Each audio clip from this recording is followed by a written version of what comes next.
Fala galera do Isaacs, tudo bem? Bom pessoal, vamos continuar a nossa análise e interpretação de laudos. No último laudo eu falei de uma bilirrubina de um recém-nascido, com uma discreta alteração, e agora vamos ver se a gente consegue falar aí também de exames de urina, que é extremamente relevante também, assim como os marcadores cardíacos e mais alguns laudos de hemograma com algumas alterações aí de importância clínica. Bom, começo falando desse paciente de 38 anos, ele é um paciente da clínica médica e do sexo feminino. Então, essa é uma paciente que realmente eu conheço, está internada já há um bom tempo e é uma paciente com insuficiência renal crônica. Eu vou pegar uma caneta aqui, como eu venho fazendo, para ajudar vocês. Então vamos imaginar que eu tenho agora esse hemograma em minhas mãos e a primeira, vamos dizer, a primeira coisa a se fazer é fazer análise então da série vermelha para ver se tem a priori algum tipo de anemia. Então agora a gente olha aqui para esse valor de hemácia, eu tenho um valor aqui de 3.170.000 hemácias, né? Quando o valor, na verdade, de referência é de 3.900.000 a 5.300.000. Então, eu já sei que está bem abaixo do valor, que é o limite, né, inferior do padrão de referência. E a hemoglobina desse paciente está aqui, 8,6 gramas por decilitro. A gente já tem conversado que o valor sempre vai começar aí, para não ter que ficar decorando nada, para facilitar então a interpretação desse laudo, é que ele começa de 11,5 gramas por decilitro a mais. A gente tem uma hemoglobina de 8,6, então a gente tem uma paciente com uma anemia, um hemograma com anemia moderada, uma vez que de 8 a 10 gramas por decilitro, a gente vai ter um paciente com hemograma com anemia moderada, né, de 10 a 11,4 é uma anemia leve, e uma hemoglobina menor que 8, a gente diz que esse paciente tem uma anemia severa, né, acentuada. O hematócrito está marcando aqui de 30,4%, sendo que o valor de normalidade aí vai de 37 a 44. Embora não foi eu que fez esse hemograma, foi um colega, mas a gente já, baseado nos valores de série vermelha, eu já posso afirmar que esse paciente tem uma anemia instalada. A gente olha para o VCM, está basicamente dentro do normal, alguns laboratórios vão trazer VCM até 95, 96, mas se esse VCM aqui está alto, em relação a esse valor aqui que é 94, teoricamente a gente está pensando em hemácias grandes, né? A hemácia com volume aumentado. A hemoglobina corpuscular média está dentro da taxa de normalidade e o CHCM, que seria a concentração, está um pouco abaixo. Isso pode estar relacionado, a princípio, a gente pensa em anemia por deficiência de ferro, porque é a concentração da hemoglobina corpuscular média dentro da hemácia. E aí a gente vai ver que o RDW está 11,8%. Quando a gente olha então para a observação dessa série da morfologia das hemácias, o colega então ele acabou liberando aqui uma anisocitose. Esse prefixo aniso, né, quer dizer diferente. Então, na verdade, quando a gente está olhando para o esfregar sanguíneo, a gente vai ver a hemácia do tamanho normal, mas nós vamos ver a hemácia um pouco menor e vamos ver a hemácia maior. Então, essa mistura dessas diferentes diâmetros de hemácia é o que a gente chama aí de anisocitose. E uma anisocitose discreta, uma vez que ele colocou aqui, anisocitose uma cruz, chamando que realmente é uma anemia leve, não é de grande intensidade. Mas em uma outra observação que ele fez na morfologia das hemácias foi aqui, a hipocromia uma cruz. Hipo quer dizer pouco, cromia vem de cor, então são as hemácias pouco coradas.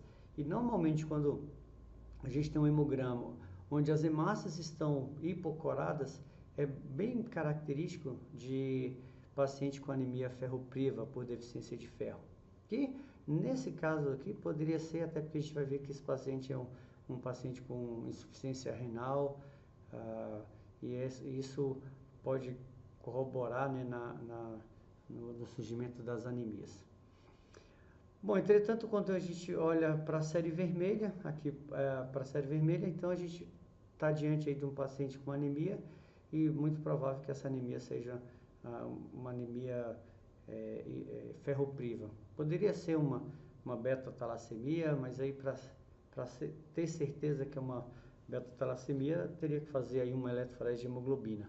Então, normalmente, penso eu que o clínico vai fazer aí uma suplementação de sulfato ferroso e depois de 2, 3 meses pedir para repetir o hemograma para ver se essa anemia persiste. Se persistir, aí seria interessante fazer uma eletroforese de hemoglobina para ver qual é o tipo de hemoglobina deste paciente. Tranquilinho? Então, pessoal, quando eu olho agora para a série branca, né, esse leucograma aqui, a gente vai ver que ele tem um valor de normal, um valor de leucócito normal, essa leucometria de 10.300 está realmente dentro da normalidade. E quando a gente olha então para diferencial de leucócitos, ele tem 70% de neutrófilos totais, né? Já vi isso aqui, é a soma, né, de 69 segmentados mais um bastão, esses dois neutrófilos aí são somados, mas mesmo assim está dentro da normalidade. Eosinófilo também, basófilo, normal, monócito 8, até 12 ainda considero um percentual de normalidade. E aí ele acaba tendo aqui uma linfopenia, né, uma quantidade baixa de linfócito, por conta talvez do número a mais, né, do número aumentado aí mais de neutrófilos. Mas, de maneira geral, eu fazendo análise desse hemograma, eu diria que esse paciente, a priori, ele não tem quadro de infecção, porque tudo dentro dos valores de normalidade, até porque mesmo quando eu olho para esse valor aqui relativo de 19, que dá um pouco abaixo, quando eu olho para o absoluto, olha só, no absoluto eu vou ter 2.000 linfócitos, e 2.000 linfócitos está dentro desse valor de normalidade aqui. Então eu diria que a priori esse paciente não tem infecção. Em relação às plaquetas, também está bem dentro do valor de normalidade, 313.000 plaquetas, né? E o valor de normalidade é de 150.000 a 400. Então esse paciente, a princípio, o que a gente pode dizer que é um paciente que tem uma anemia. Talvez essa anemia possa realmente ser uma anemia ferropriva, talvez uma hemoglobinopatia, né, como as beta-talassemias. No próximo exame deste mesmo paciente, a gente chega àquela suspeita que eu já tinha dito, que era um paciente com insuficiência renal, medindo aqui a ureia e a creatinina. Então veja que ele tem uma ureia de 99, realmente bastante alta, e uma creatinina de 3,84 miligramas por decilitro. Então, como a ureia e a creatinina são dois marcadores renais, o que a gente pode atestar é que esse paciente está tendo vamos dizer que os seus rins estão sofrendo. E aí vamos dizer que esse sofrimento pode ser por conta de alguma lesão, e a princípio esse paciente é um paciente com insuficiência renal, e uma vez então que ele não filtra e não consegue excretar a ureia e a creatinina, ela acaba se elevando na circulação sanguínea. O valor de normalidade a gente já está vendo que é de 10 a 50, então 99 está quase que o dobro, né? Realmente está bastante elevado. E o valor de referência para a creatinina está aqui de 0,7 a 1,2. Alguns outros livros vão trazer até 1,4, mas neste caso, veja, 3,84. Então, realmente está bastante elevado, e isso pode ser, como é uma paciente do sexo feminino, a gente já aponta diretamente para questões renais. Aí o dano, né, a lesão tecidual é renal. Se fosse homem, a gente até poderia sugerir a questão da próstata. Bom, quando a gente olha para o EAS, né, o o exame de urina normal dessa paciente, embora o nosso laboratório ele não faz a parte física, então a gente não tem o costume de ver o aspecto da urina, a gente não tem o hábito de ver a cor da urina. Então, no laboratório a gente não faz a parte física da urina. E a gente sabe que outros laboratórios fazem, em algum momento isso é interessante e até relevante. Mas a gente faz a bioquímica da urina, então a gente mergulha lá uma tira reagente e depois todos esses parâmetros aqui, que vai desde nitrito, que eu estou marcando para vocês aqui, até densidade. Então toda essa parte de bioquímica da urina, a gente tem uma tira reagente que ao mergulhar essa tira reagente na urina, ela acaba gerando reações de cor e a gente consegue detectar. Ou eu posso detectar isso a olho nu, comparando com a escala padrão que eu tenho, ou a gente pode usar um aparelho, e hoje a gente tem aparelho que faz essa leitura dessa fita, né, dessa tira reagente. Então a gente tem aqui uma densidade de 1.005, e aí o valor de normalidade para este laudo está trazendo aqui, ó, de 1.005 até 1.035, um pH 7, então veja que eu tenho aí um pH basicamente neutro, e o mais comum da gente encontrar no laboratório é pH 5, pH 6.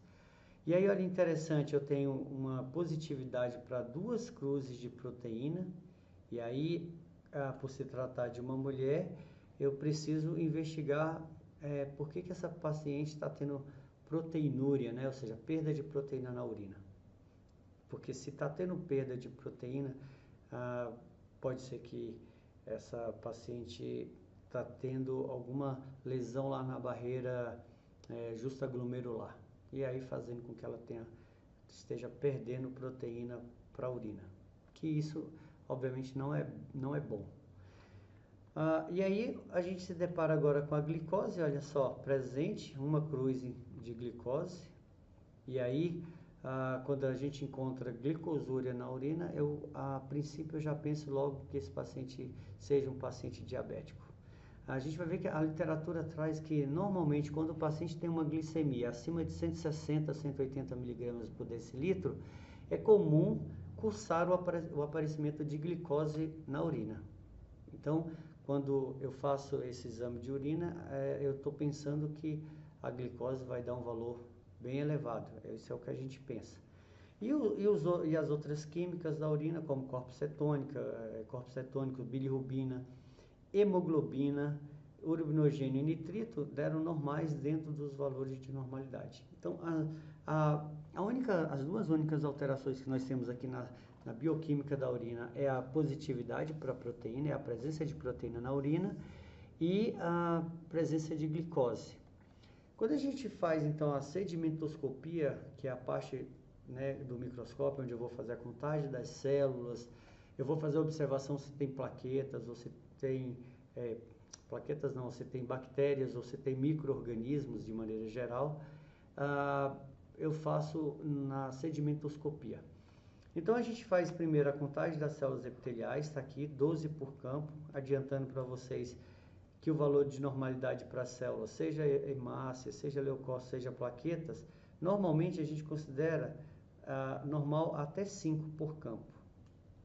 Então, até 5 por campo é considerado normal. 12 por campo já está aumentado, e aí olha que interessante, quando a gente olha para leucócitos, está escrito aqui numerosos. Pessoal, numerosos por quê? Porque lá no nosso laboratório a gente faz uma contagem de mais ou menos 5 a 10 campos e depois a gente faz uma média. Então, essa média de células epiteliais de 12 por campo é uma média que está acima do valor de normalidade, que pode sim indicar infecção. E a leucócitos numerosos é que, na verdade, a gente, quando conta e tem valor acima de 30 células por campo, aí a gente usa essa terminologia aí de numerosos leucócitos, numerosas hemácias. Alguns laboratórios, o valor de normalidade vai até 10.000 células, que faz a quantificação em uma placazinha chamada Cassel, que é uma derivação da câmara de Neubauer. Tranquilos? Mas no nosso laboratório não, a gente não tem ainda a Cassel, então a gente faz essa contagem por campo.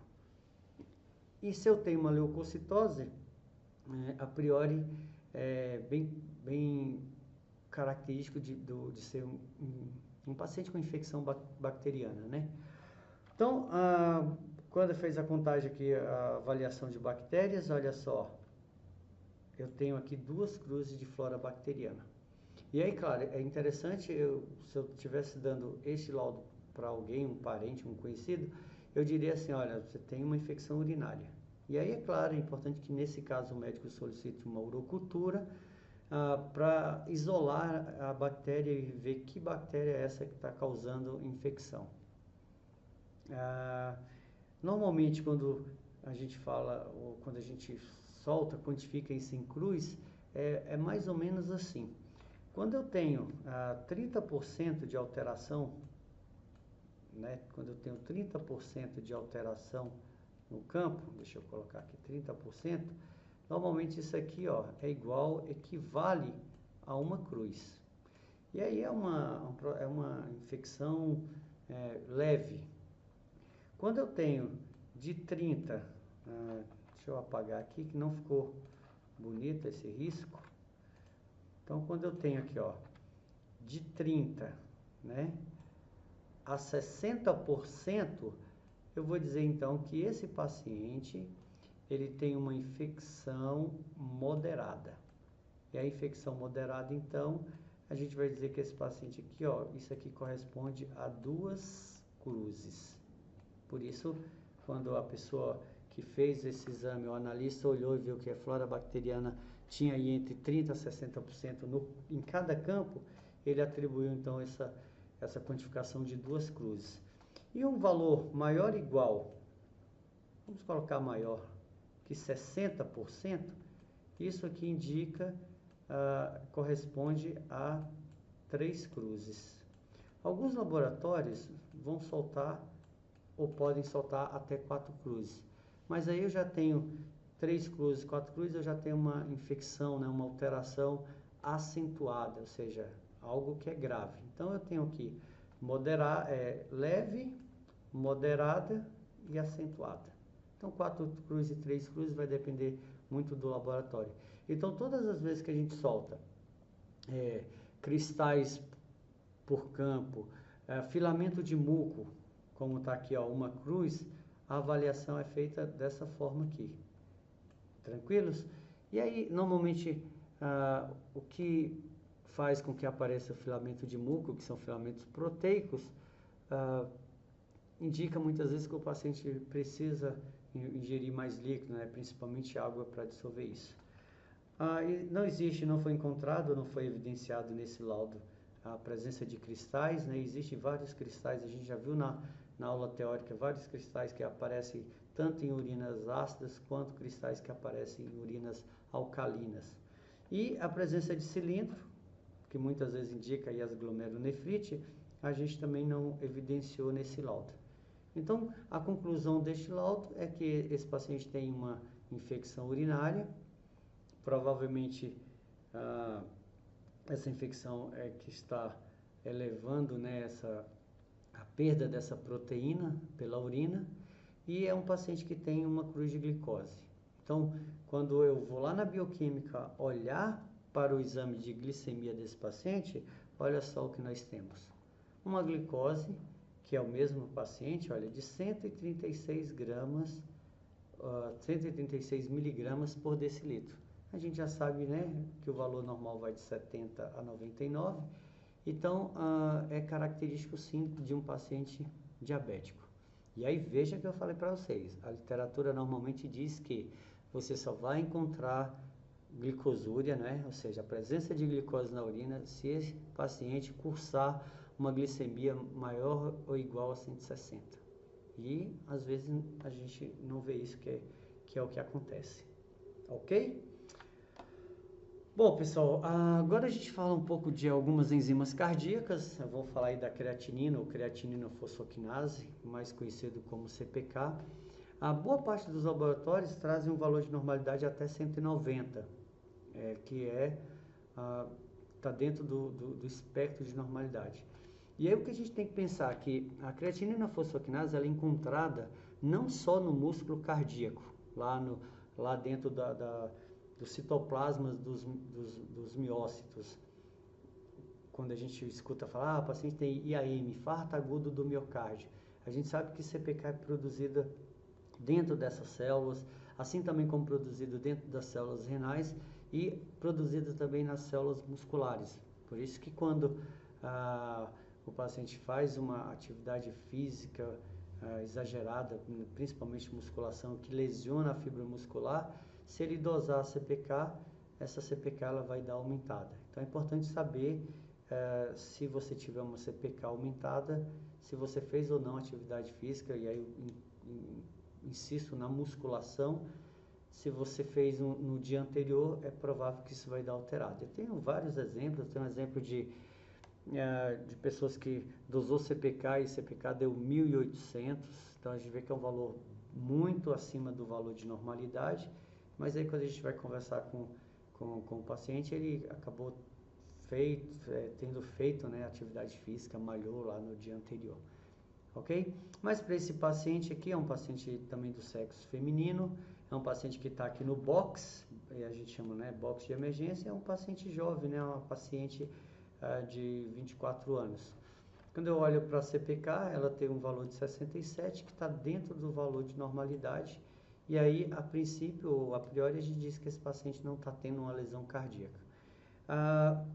O grande barato, às vezes, que eu digo, que é bem relevante, é que, infelizmente, as enzimas cardíacas, elas só se elevam quando o paciente já está infartado, ou seja, quando já tem uma lesão cardíaca, essas células acabam sendo lesionadas e acabam, então, liberando essas enzimas cardíacas para a circulação sanguínea.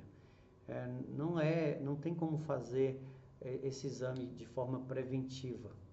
Se tivesse, seria realmente bastante interessante, mas infelizmente não tem.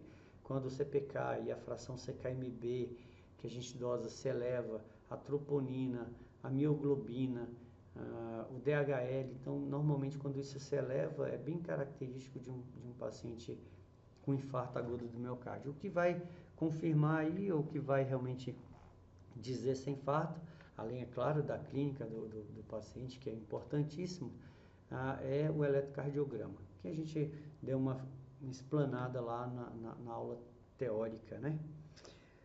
Bom, aqui eu tenho uma outra paciente de 39 anos, da clínica médica também do sexo feminino, e aí mostrando para vocês agora, porque a fração que a gente dosa é a troponina I, e o valor de referência, veja que é muito pequeno, o valor de referência vai de 0,4 a 0,0 até 0,04 nanogramas por ml. Esse é o valor de normalidade. E o resultado dessa paciente, olha só, 0. Então, ou seja, a priori eu já posso afirmar que é uma paciente que não está infartada. CPK também está dentro do valor de normalidade, 87. E o CKMB na verdade, é uma fração, a gente falou lá na aula teórica, é uma fração da CPK. Então eu tenho a CKMM, e esse M vem de músculo, eu tenho a CKBB, que vem de cérebro, esse B vem do cérebro, e eu tenho a CKMB, que é uma fração mista. E eu tenho um valor aqui de normalidade de 19, que é o valor do medido desse paciente, e o valor de normalidade aqui de 7 a 30. Na verdade, CKMB em boa parte dos laboratórios vão até 24, 25. Mas mostrando então que a priori, se essa paciente teve suspeita de IAM, essa pelo menos as enzimas cardíacas não corroboram para ser um IAM. Deixa eu só olhar, ainda assim, é a mesma paciente de 39 anos, mostrando as transaminases. E aí, olha que interessante, a TGO dentro da normalidade, mostrando realmente que então, esse paciente não tem nenhum problema hepático e nem cardíaco, como a gente já falou anteriormente, e tem uma leve alteração na TGP, sendo que para este laudo o valor normal aqui é de 0 a 41, e esse paciente teve aí 40 unidades por litro. Como eu disse, alguns laboratórios, esse espectro de normalidade pode chegar a 40, 42, até 45. Então, se fosse um parente meu, eu ficaria tranquilo e falaria, não, aguarda mais um tempo, vamos ver se essa TGP vai ser elevada daqui a alguns meses, porque aí sim poderia estar relacionado a um paciente com quadro de hepatite. Bom, ainda do mesmo paciente, né, 39 anos, clínica médica do sexo feminino, é isso mesmo? É isso mesmo. A amilase e fosfatase alcalina, que são aí dois marcadores pancreáticos. A amilase, no valor de referência aqui, vai até 125, foi medido para essa paciente 64, então está bem dentro do valor de normalidade. A priori, então, eu não vejo, né, nenhuma alteração. Assim como a fosfatase alcalina, que eu até acho um melhor marcador para as pancreatites, principalmente pancreatite aguda. A gente tem um valor de normalidade aqui de 65 a 300, então 213 está bem dentro. Então eu diria para esse paciente que está normal, a priori não tem nenhuma alteração nas glândulas salivares, também não tem nenhum processo inflamatório ou infeccioso via pancreática, pâncreas, né? Quando a gente olha para o hemograma deste paciente, vamos primeiro ver aqui a série vermelha. Esse paciente tem 5,2, né, ou então 5 milhões e 200 de hemácia, bastante hemácia para ser uma mulher.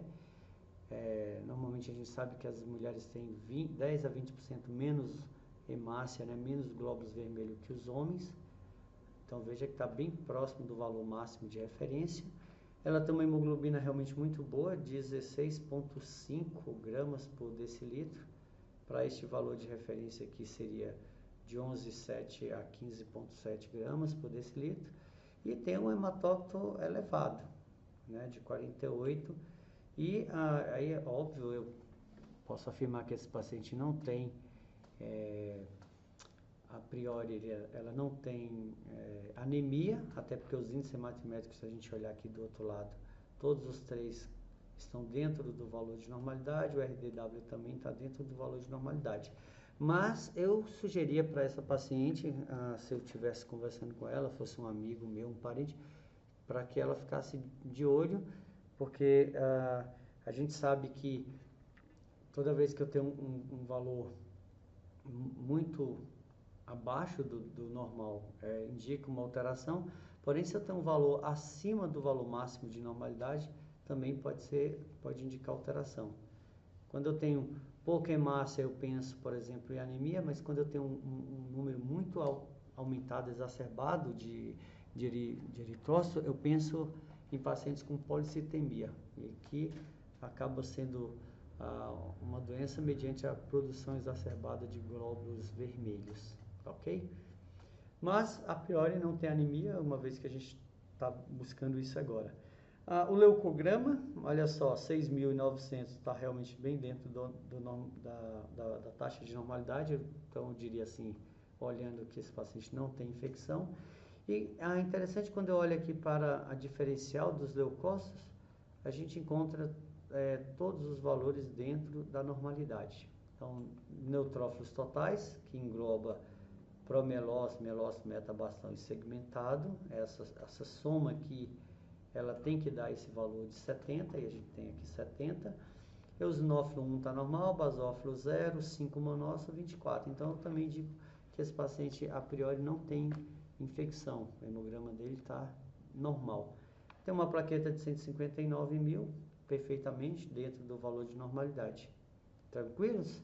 Então, mostrando para vocês que é muito simples, é muito tranquilo quando a gente faz a análise de um exame laboratorial.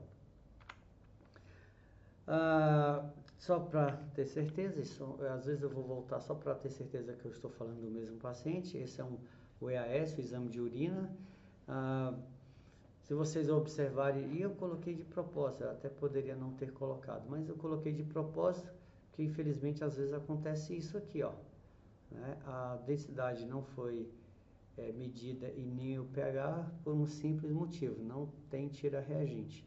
E aí quando não tem a tira-reagente, nesse caso, se fosse um laboratório privado, provavelmente isso não aconteceria, né? Porque o paciente está pagando pelo exame, ele quer o exame completo. Mas, às vezes, no sistema único de saúde, ou seja, no sistema público, não tem, normalmente não se faz. E que realmente eu acho isso extremamente desrespeitoso. Mas eu não quero entrar nesse mérito aqui, ok? O meu papel agora é só analisar os exames. Então, aqui fica comprometido a parte da bioquímica da urina. Então, não tem como eu medir, nesse paciente não teve como medir isso, mas mesmo assim, os profissionais com muita boa fé acabam ainda fazendo a sedimentoscopia. E aí, pela sedimentoscopia, a gente vai ver que esse paciente tem 3 células epiteliais por campo, está dentro do valor de normalidade. Tem uma pequena alteração no número de leucócitos, a gente tem aí de 9 por campo, quando na verdade o laudo está trazendo aqui até 3, mas eu diria para vocês que até 5 vai estar normal. As hemácias 2 por campo, também normalmente ele está trazendo esse valor aqui de escasso, mas na minha aula teórica eu já disse isso, até 5% é considerado normal. Aí, entretanto, quando a gente olha para a flora bacteriana, esse paciente tem 2 cruzes de flora bacteriana. Aí isso já me preocupa um pouco, porque embora eu não tenha tido um aumento significativo de leucócitos, a princípio essa urina é de um paciente com infecção urinária. Então, o que seria interessante aqui recomendar é a urocultura, que é o exame para identificar e isolar essa bactéria, para ver se realmente essa flora bacteriana está relacionada ao quadro clínico de uma infecção bacteriana ou se pode ser uma simples contaminação. Às vezes acontece isso, o paciente entrega a urina fica lá na bancada por mais tempo do que se devia, e isso pode acabar abrindo portas para uma proliferação bacteriana. Então, o ideal seria pedir aqui realmente a cultura de urina. Bom, quando a gente olha para filamento de muco, olha só, 3 cruzes de filamento de muco. E aí, a gente sabe, né, muitas vezes a gente tem eu vejo muita gente no laboratório ainda com certo medo de falar, mas filamento de muco nada mais é do que filamento de proteína, e a gente consegue visualizar no microscópio. Como tem 3 cruzes, se fosse, né, normalmente um parente meu, um amigo, eu diria assim, beba mais água, ou se hidrate melhor, tome mais líquido, que com o tempo isso pode desaparecer. Não foi evidenciado nem a presença de cristais e nem a presença de cilindros. Então, se a gente fosse dar um resultado de forma definitiva para o paciente, seria para que ele tomasse mais água e que ele fizesse uma cultura para afirmar ou descartar a possibilidade realmente de uma infecção bacteriana. Tranquilos? Então, dessa forma, a gente acaba fechando mais um laudo de um paciente feito no laboratório de emergência. Bom, pessoal, eu tenho dito, acho que falei no vídeo anterior, estamos aí com o ISACS, Instituto de Saúde Aplicado, para quem não sabe.